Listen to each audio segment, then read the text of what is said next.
あと先ほどちょっとちらっと見えたと思うんですけど、シリーズファンの方向けになんですけど、今回首切り投げっていう、敵を投げるアクションがあるんですけど、そちらがなんと今回から空中で使えるようになったので、より自由に戦うことができます。And you know, series fans might have noticed that Yakumo pulled it off an in-air guillotine throw. So this is a returning technique, and in Ninja Gaiden 4, you can actually use it mid-air and throw enemies at other enemies.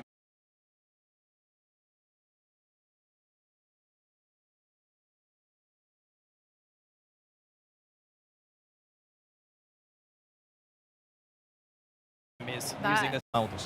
And of course, we see the Izuna drop. The classic. Oh! Very good. 今回結構武器がヌエの方とカラスの方っていう形態に分かれているので、それぞれでいろんな滅却の殺しのパターンっていうのが見れるので、かなり見てるだけでも気持ちのいいものになってるってことが分かるかなと思います。Yeah, so you know the obliteration techniques, which are these flashy, you know, finishers. They combine both the base form and the Blood Raven form varieties of these weapons, so very flashy and very cool. ここは爆弾を使って一気に絆落としで敵を倒していきました。So we saw Yakumo use bombs and then connect that into an Izuna drop. Nice. でここはスイッチを押してレーザーを止めながら戦っていくっていうパートになります。Yeah, so in this room we have those danger lasers, and you can deactivate them by hitting that generator. Okay. A little bit of environmental as well as having to deal with these enemies. Wow. 今のような感じで打ち上げた後に、タッチの武器で空中に行ってそのままコンボを続けるみたいな、結構コアな遊びっていうのもできるので、そういう自由度も皆さん楽しんでいただければなと思います。And you might have seen how Yakumo pulled off a just guard counter, launched the enemy into the air, went into the air using the Blood Raven form of the Tachi blade, and then did an Izuna drop, and then transitioned that into an on-landing ultimate technique. So there's really elevating the core Ninja Gaiden combat experience with new possibilities. これが暗記の絶技になってますね。Yeah, and that was the Assassin's Tools ultimate technique. です。でここがカラスニングっていう今回新しいニングアクションみたいのが使えて、そこでいろいろステージを進んでいくっていうので。And you might have seen right now Yakumo use a wire to traverse through the environment. So that's a part of Yakumo's Raven gear, which is a new aspect to Ninja Gaiden 4.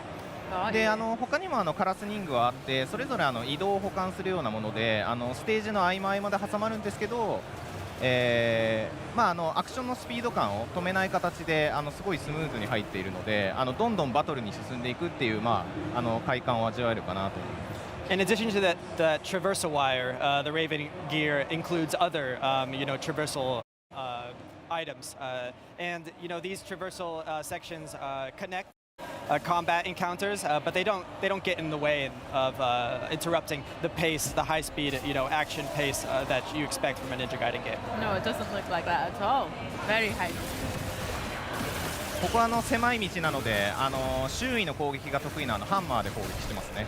So you see how Yakumo entered this close quarters area, so he whipped out the staff and hammer because that's very effective at hitting multiple enemies around the player.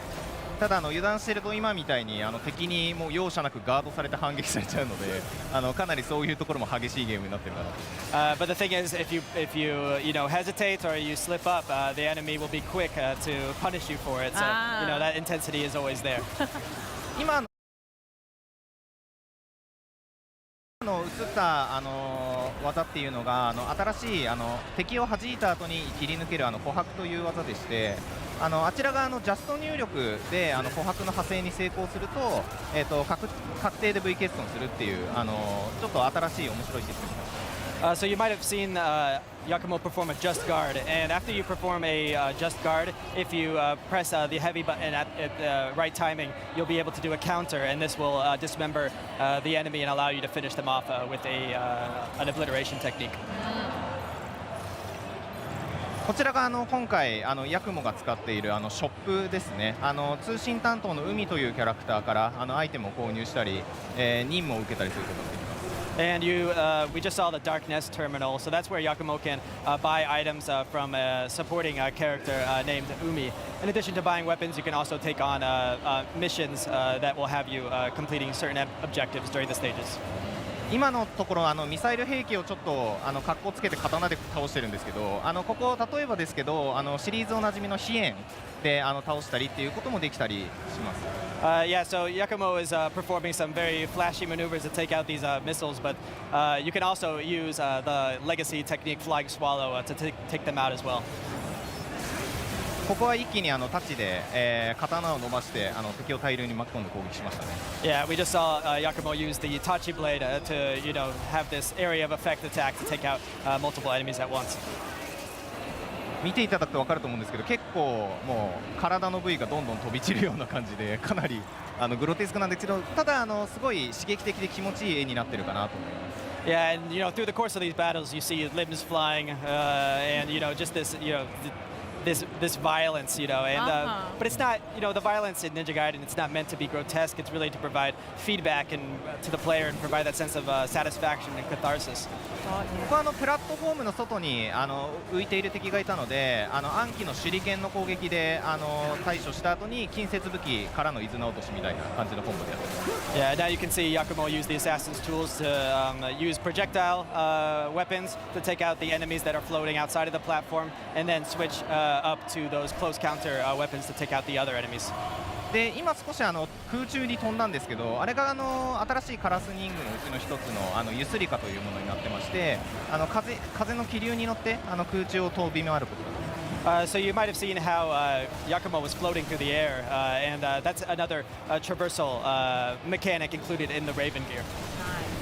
今みたいな形でエリア間の移動をちょこちょこそういうカラスニングでの移動だったりとか、あとこれまでの映像でも公開したレールとかを使って移動していくので、かなりバトルとバトルの間が短くなって疾走感が今までよりも出ているかなと思います。Yeah, so in addition to the Raven gear, you've probably seen the rail sections that have been premiered in prior footage. And these sections are really meant to keep that sense of propulsion through the stage and that maintain that sense of speed and tempo as you're going through these combat gauntlets.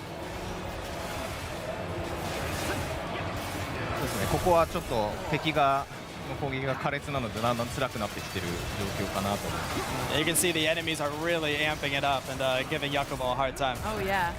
このちょっとでも油断したらすぐやられてしまうっていうところも忍者ガイデンの変わらない魅力かなというふうに思ってます。Yeah, and that sense of just relentlessness from the enemies. That's what really makes Ninja Gaiden distinct. なんで時を超えて最新作としては出してるんですけど、今まで感じてたようなすごいハードなバトルっていうのは今回も健在なので、そこはご安心いただければなと思います。Yeah, so even though it's been quite a while since the last mainline entry, Ninja Gaiden 4 retains that sense of intensity and relentlessness that the series is known for. あとちょっと紹介が遅れちゃったんですけど、さっき左下に出ていたゲージが乱殺ゲージというゲージでして、こちらがマックスの状態になるとさっきフィルターが出て思いっきり敵をズバッと切っていたような傑殺っていう必殺技が使えるようになります。Yeah, you might have seen that there was this circular gauge on the bottom left-hand screen, and when that filled up, you can enter Berserk state. And when you're in Berserk state, you can unleash bloodbath kills, and that's when the screen, turns red, and you just completely devastate an enemy with a devastating strike. Yeah. It looks sick. I really enjoy the visuals on the Berserker attack. こいつは重装型の敵で結構手強い敵なんですけど、慣れてるせいかあっさり倒してますね。Yeah, and these enemies are usually pretty tough, but the person playing this game is really skillful, so is able to take them out. I bet. でどんどん基地の奥に進んでいきます。Yeah, so you keep on going deeper and deeper into the Divine Dragon Order base. Amazing. Well, thank you so much for sharing that look at halfway through the game. I can't wait to check out some more. I have a couple of questions about what we've just seen, and maybe we can dig a little bit deeper into some of the bloodbind mechanics and stuff like that, if that's okay. かっこいい映像を見せていただいてありがとうございます。これからちょっと時間残っていますので、もしよろしければ、ヌエの方とか、本作の要素、について、詳しく、教えていただければと思っています。本作の要素についてはいですね。はい。そうですね。今作は先ほどお見せしたようなこれまでの忍者ガイデンでできていたアクションを一通り継承しつつも、新しくできたヌエの方、ダイナミック Weapons and also how they're best used in combat as well. そうですね、薬物の武器種、について、カラス、の方と、ヌエの方、それぞれの武器の、違い、その形態、について教えていただければと思っています。そうですね。まず全体を通してなんですけど、カラスの方っていうのはこれまでの忍者ガイデンでできたアクションっていうのを一通り取り揃えて、忍者ガイデンのプリミティブな体験っていうのができる形態になっています。で、一方でそのヌエの方に関しては先ほどお伝えしたようなそのダイナミックな攻撃をできるっていう形態で、それぞれ自由にヌエの方はゲージを消費するんですけど、自由にスイッチングしながら戦うことができます。Yeah, so the base form of Yakumo's weapons, those really retain that foundational Ninja Gaiden experience, and then the Blood Raven form allows you to unleash these more expressive, dynamic, devastating attacks. The thing about the Blood Raven form is that it actually will consume gauge when you're using it. So the game is designed to encourage you to switch back and forth during combat. で武器ごとに特徴も結構分かれておりまして、例えば最初の方にお見せしていた2頭と太刀であれば、2頭のスタンダードな攻撃から太刀の、広範囲かつ、強力な攻撃を繰り出せたりとか、あとハンマーでいうと、先ほどお伝えしてたように周囲に攻撃するのが得意で近距離だけど、火力がすごい高いみたいな形になっています。で今回新しく映像で出た暗器に関しては全てのリーチで攻撃できるすごい万能な武器には見えるんですけど、ただトリッキーな性能にはなっているので使用難易度が少し高いっていう面白い武器になっています。Yeah, so each weapon has its own distinct qualities. So the base weapon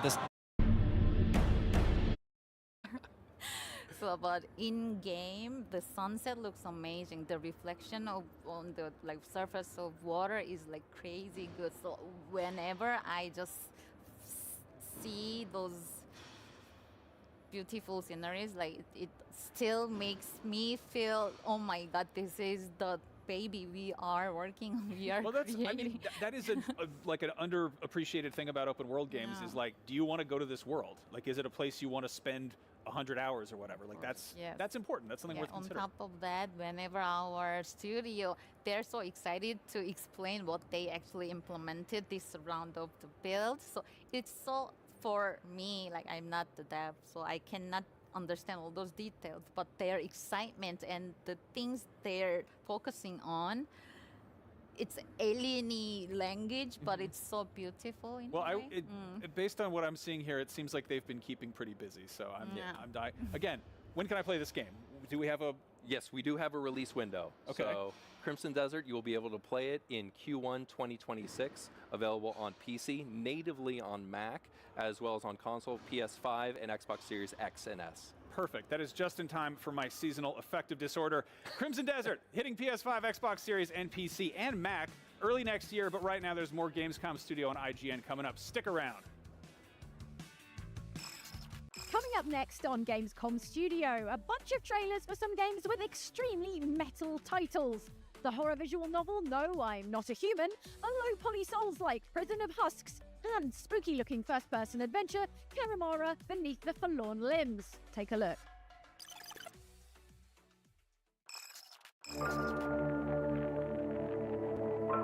It was their days, and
Voyagers is a new 2-player co-op adventure about 2 friends on a mission to rescue an abandoned spaceship and embark on a journey beyond their wildest dreams.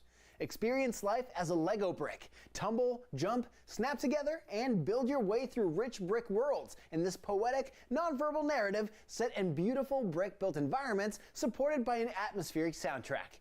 Invite a friend to your adventure for free with the Friends Pass. As long as one of you owns LEGO Voyagers, you can both experience the full co-op experience together. Let's take a look.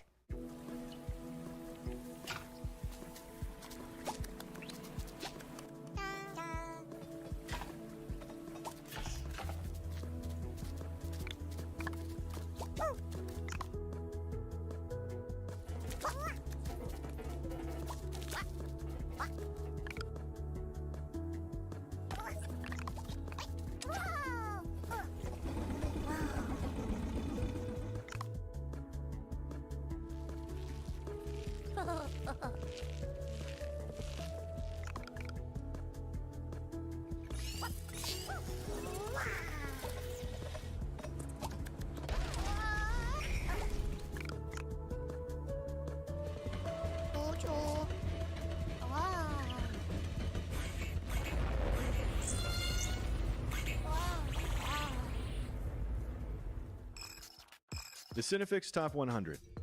A list so secretive even we don't know what movies are on it or where they rank. What do you mean you don't know? Each episode will reveal one of the movies. Did I rush it? Felt like I rushed. That was good. I liked it. Talk about why it belongs and finally find out where it ranks. Are you not entertained? Are any of the movies we've shown here even on the list? I have no idea, and it drives me crazy. Join us as we find out on Cinefix, IGN, and wherever you get your podcasts. Why so serious?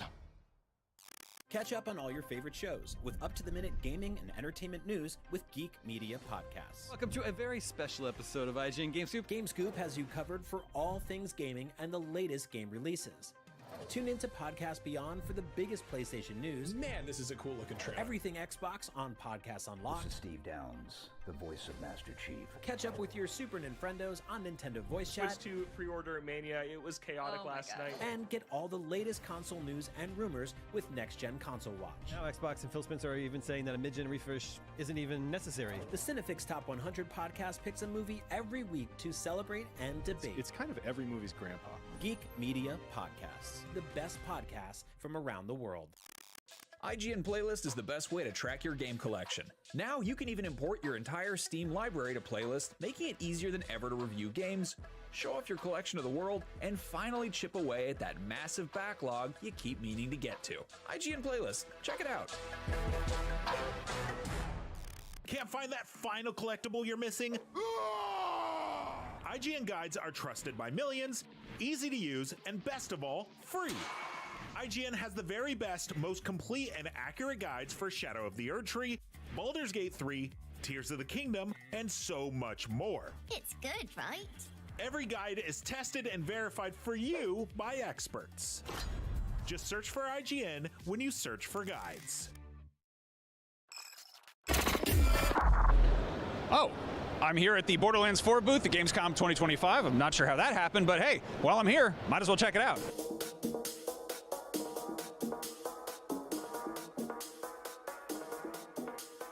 They said they had a few demo stations set up around the corner, but I don't... Oh, there they are. One of the best parts of Gamescom is getting to go hands-on with brand new games, and clearly Gearbox came prepared.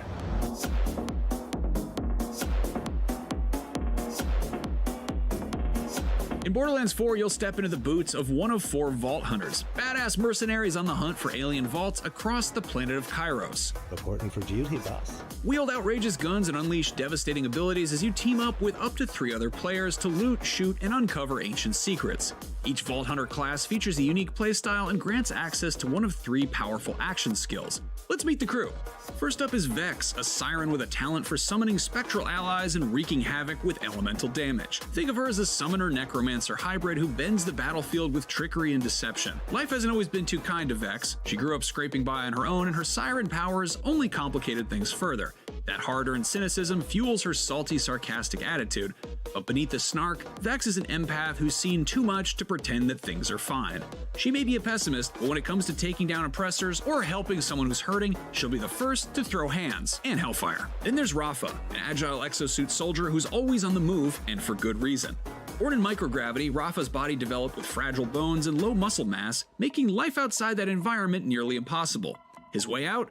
TDR's military program, which offered him a tour of the galaxy in exchange for a few upgrades. They re-engineered his body for a cutting-edge exosuit, a walking arsenal equipped with lasers, deployable turrets, and a sword for up-close chaos. But when Rafa realized TDR had no intention of ever releasing him from duty, he went AWOL. Now he's on the run, making the most of his freedom and his firepower while taking down anyone who tries to put him back in a cage. If you're looking to get up close and personal, check out Amon the Forge Knight. Built like a boulder and just as hard to stop, Amon specializes in physical attacks and brutal combo chains with 2 distinct options for every action skill. He also commands a deadly array of weaponized drones, turning the battlefield into his personal forge of glory. Raised in a vault monster worshipping cult, Amon was the sole survivor when the creature they worshipped was finally released and slaughtered everyone he cared about.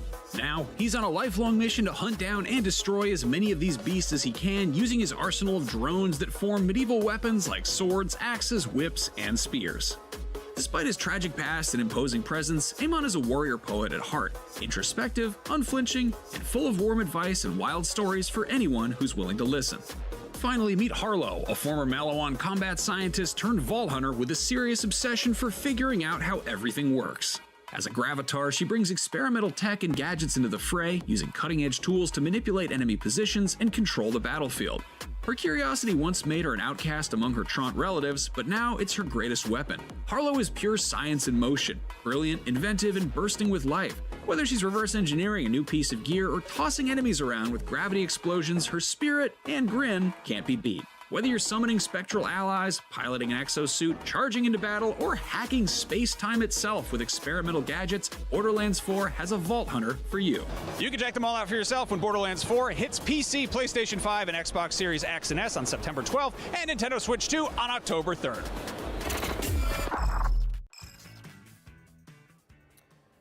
You're watching Gamescom Studio on IGN. Indiana Jones and the Great Circle was one of the biggest games of 2024, and next month it gets even bigger with its first DLC expansion. Here to tell us about the Order of the Giants, Zeke Viren and Axel Torvinius from Machine Games. Hi, guys. Hello. Welcome back. So you were here a year ago. You were telling me about this game, and I was like, I can't wait for it. And then it turns out it was awesome. I 100%ed it. I did everything you could do. I found every puzzle, every secret, everything. So thank you. Yeah, thank you. Yeah, thank you for making one of my favorite games of last year. Cool. What's new with the DLC? Well, there are a lot of new things with the DLC. It's worth mentioning that the DLC is its full standalone product, and you will access it through the Vatican sandbox. And it's filled to the brim with new mysteries, there are new enemies, new set piece, fresh new cutscenes, a lot of content for you to explore. And if you're a 100% completionist, there's plenty in there for you. That's exactly what I wanted to hear, because I'm going to 100% that again. Nice. Is there? I'm going to get right into a stupid question. Is there any really dumb new thing that I can hit a bad guy in the head with? Wait, how many dumb things are there? Yeah, there's a lot of dumb things that you can hit a bad guy in the head with. I don't. One of the joke objects off the top of my head doesn't. I can't think of one, but we have some really nice new clubs, and yeah. I think we made a couple variations of new candlesticks that should break as well. I love that. I was like laughing hysterically every time I threw fruit at somebody or hit them in the head with a broom. It was a good time. You got to see tons of players play the original game. What was it like watching people connect with this game? What was like sort of the most surprising thing that you took away watching players connect with it? So many things. I mean, first of all, an amazing experience just to be able to get the game out and then see the reception that we got from the community and all the fans out in the world. And I do think that one of the things that we love the most is that players got it. You know, the game that we wanted to do that sometimes allows the player and the pacing to slow down. That was something the player base absolutely got into. And we see a lot of comments how people love the fact that in certain sections of the game you have to walk around with a torch and looking for clues. Yeah. And that's perfectly fine until next around the corner you have some you know, hard-hitting action moment with enemies or a set piece. And that balance, that was important for us to hit, and it feels really good that it landed well with the fan base as well. Yeah, we watched some people playing the DLC yesterday, and it was so nice just to see them taking their time and just going up with a lighter and like lighting up things and just like paying attention to the detail. And like, I really like that the spaces are still, like throughout the DLC, we're still going for this whole approach of like, we want every space to like just be its reward in itself, just to be in there and to look at all the beautiful lighting and the set dressing. It became a thing I think a lot of people connected with, but the first time, and it's a first-person game, but the first time you see your shadow in a tomb or something like that, it just like took my breath away. So yeah, again, thank you for making an awesome Indiana Jones game. Tell me about the sort of balance between puzzles, combat, exploration, all that in the Order of Giants DLC. I mean, we did do basically an analysis of the main game. We looked at what things did work really well and what were the things that we were the most proud of. And then basically did like a distilled version of the main game, but a smaller version. So everything is represented in there in terms of cutscene, set piece, boss fight, new enemies, new weapons, new mechanics. And there are a lot of things from the game mechanic side of things as well in terms of like how we balance that with like visuals and narrative, of course. Yeah, I think one of the things is like, I think it really emboldened us. Like we're still taking risk. Like, okay, we know that people like platforming. Let's make the best, longest, most over-the-top platforming sections we can. And I think you'll see early on in the DLC we have a really nice, long, huge cavern that you're able to explore and climb up ropes and all sorts of moving mechanisms. And I think it's the most ambitious thing we've done in terms of a traversal section in Indiana Jones, and that's coming from straight off a base game, going into developing this, and like designers like being really like excited about, oh, this is something I've always wanted to do like for years, and now I get the opportunity to just like knock it out of the park. I mean, and like for gamers, like we know, like it's first-person platforming historically not always the greatest experience, right? Like there's a few games that really got it right, and you guys made one of them. So again, thank you for that. Was there anything from the movies that has like inspired the Order of Giants specifically? Was there anything you pulled from that source material? So much of that made it into the base game, obviously, but was there anything like any scenes or moments or anything like that from classic indie that made its way here? The main source of inspiration has always been Raiders of the Lost Ark. That's where we've been looking to get closest to with the main game. And since the DLC is this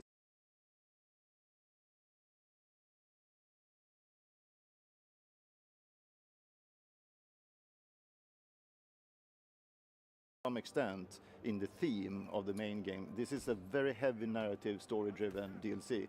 So it has the same set of sources for inspiration. This really feels like an extension of the main games. If you loved The Great Circle, you'll love the DLC. Awesome. Why did you decide to set the DLC like within the events of the main game rather than continuing after the credits? Primarily due to story reasons. I don't want to give away too much spoilers, but there are story reasons in the Order of Giants that makes it makes sense. It makes perfect sense to have it within the Vatican. It's connected to the tribe of giants and the myth of the Nephilims and how that's interconnected with Vatican and Rome, because we do go to Rome in this DLC. And that also ties in very nicely with the overarching story of the Great Circle. Sweet. Yeah, I think you'll also see, like in the way that we present the notes and the different collectibles you see, that it will draw to foreshadow events in the future or harken back to other stuff in the Vatican. It's like it all goes into your journal, and at the end of the game, this will be another part of that long journey and that like overarching like lure that you want to uncover. No, I really love that tangible element of like flipping through a book and stuff like that. It reminded me of like being a kid and scribbling notes while playing like a RPG or something. So yeah, that was awesome. There's a post-credit thing in the base game that I found. Do you intend to pay that off at some point? Is that going to be worked into this? I mean, we can say as much as the DLC is a confined chapter of its own, so it's not affecting anything in main campaign to that large extent. We do have a couple of new ability books in the DLC, and obviously if you play the DLC and continue to play the main game, you'll still have those. but we do not alter the ending of the main game due to the events in the DLC. Got it. The DLC is its own adventure, even though it's tightly connected and has this seamless transition between main game.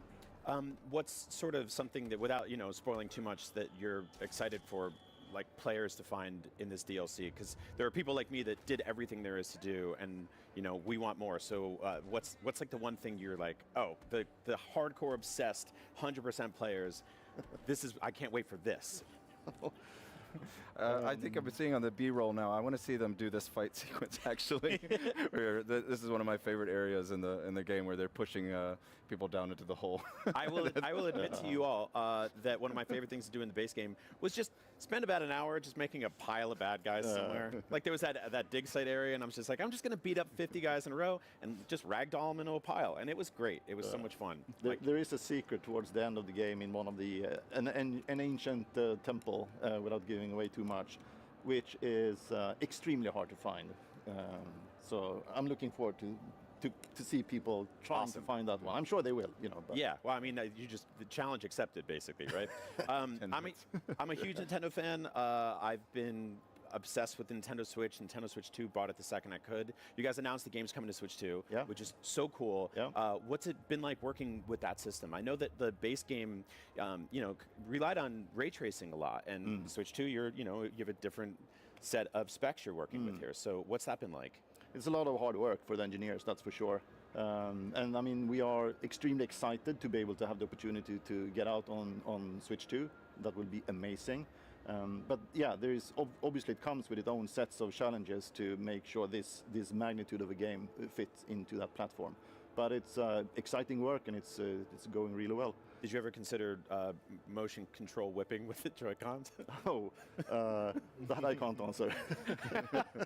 It just popped in my head. I just imagined doing that on an airplane and people being like, please stop. Yeah.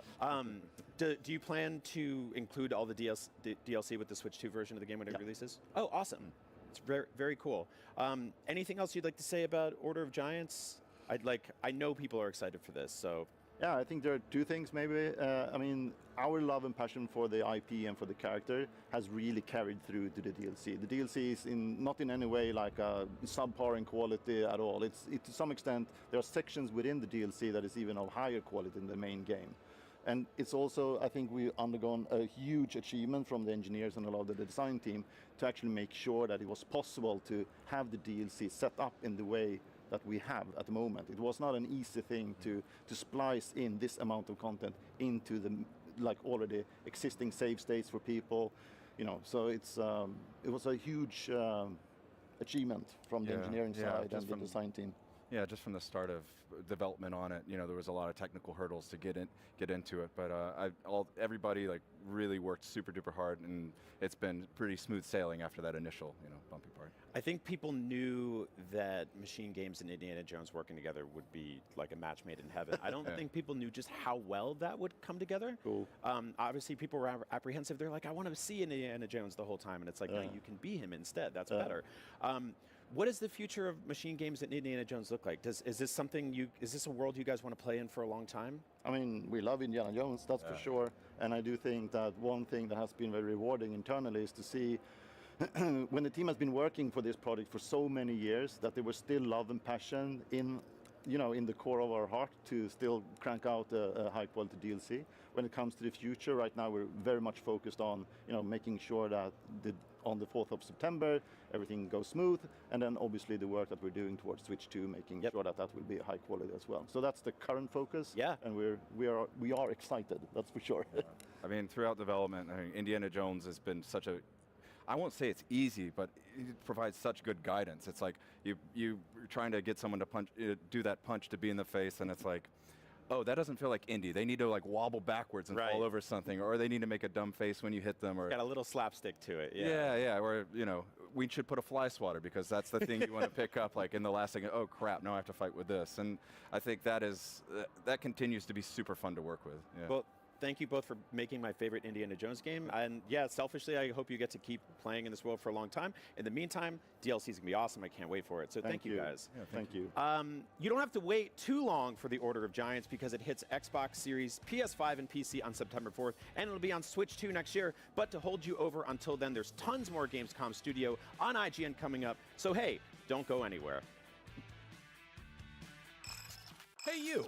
Looking for a way to wear your fandom with pride? The IGN store is the ultimate destination for awesome merch and collectibles from the biggest games, movies, shows, and everything in between. Cruise the wasteland in style with a Vault Dweller hoodie and replica Pip-Boy. Kick back and relax to some of the best game soundtracks ever pressed on limited edition vinyl. Or level up your whole wardrobe with a massive selection of officially licensed apparel. From iconic properties like Star Wars and The Legend of Zelda to newer fan favorites like Atomfall and Expedition 33, the IGN store has you covered. You'll also find hats, jewelry, action figures, board games, model kits, art books, and even snacks.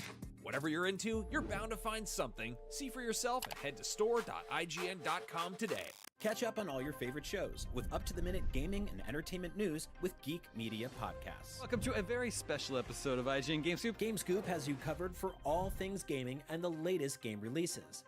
Tune into Podcast Beyond for the biggest PlayStation news. Man, this is a cool looking trailer. Everything Xbox on Podcasts Unlocked. This is Steve Downes, the voice of Master Chief. Catch up with your Super Nintendos on Nintendo Voice Switch Chat. 2 pre-order mania. It was chaotic last night. And get all the latest console news and rumors with Next Gen Console Watch. Now Xbox and Phil Spencer are even saying that a mid-gen refresh isn't even necessary. The Cinefix Top 100 podcast picks a movie every week to celebrate and debate. It's kind of every movie's grandpa.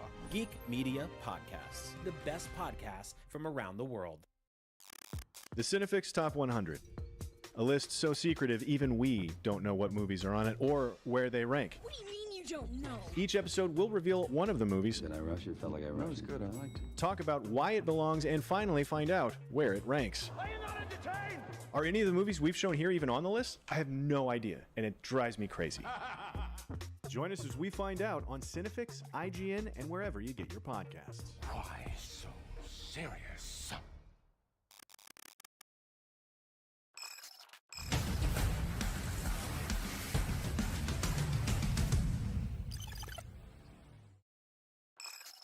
What's up, everybody? This is Gamescom Studio right here on IGN. Coming up, we've got a couple bright and colorful superhero games that also happen to be extremely violent: Invincible Versus and Deadpool VR.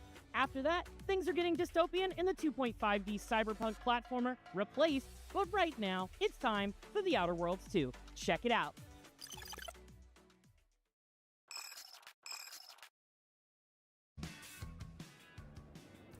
This is Gamescom Studio on IGN. In 2019, we got launched into space in The Outer Worlds, and this fall it's time to suit up again for a sequel that promises to double down on all the sci-fi weirdness. Here to tell us about it, Brandon Adler and Leonard Boyarsky from Obsidian Entertainment. Welcome. Thank Hello. you. Thanks for having us. So I'm really looking forward to this. Big fan of the first game. One of the things I like most about this is the flaws system. I'm sure you can describe it better than me, but it's a way to add unique modifiers to gameplay based on player behavior. So for example, there's the sun gazer flaw, where if you stare at the sun for long enough in game, unlock the sun gazer flaw, which will distort the visuals, but then your character will gradually regenerate health in sunlight, correct? So I like this idea a lot. In real life, staring at the sun is kind of a dumb thing to do. So my question, are there any other dumb things players should experiment with that might unlock flaws in the game? I mean, gosh, there's, I think, over 30 flaws, so we track a lot of different player actions. I don't know if there's anything that I would consider especially dumb, but we definitely check out, you know, let's say, for example, you're constantly reloading your weapon too early. Okay. Like, we might notice that. We might give you the over-prepared flaw, where if you constantly reload, you actually get a bonus to your magazine sizes. But if you don't, and you let your clip get all the way down to 0, then you get a big penalty. So we do a lot of stuff like that. But yeah, there's a ton of them. It kind of reminds me of Fallout New Vegas, where if you were playing a character with low intelligence, that would unlock some very humorous dialogue options. So aside from affecting gameplay, do the flaws affect the story in any interesting ways? I don't think there's any direct flaws for dialogue stuff. We do a lot of that with perks, though. Okay. Perks can affect dialogues. But we also have the dumb trait as well. That you. Oh yeah, yeah. Well, there's always that. That's a standard. Yeah. The perks are one of the things I think fans are most excited for. I think that they seem maybe like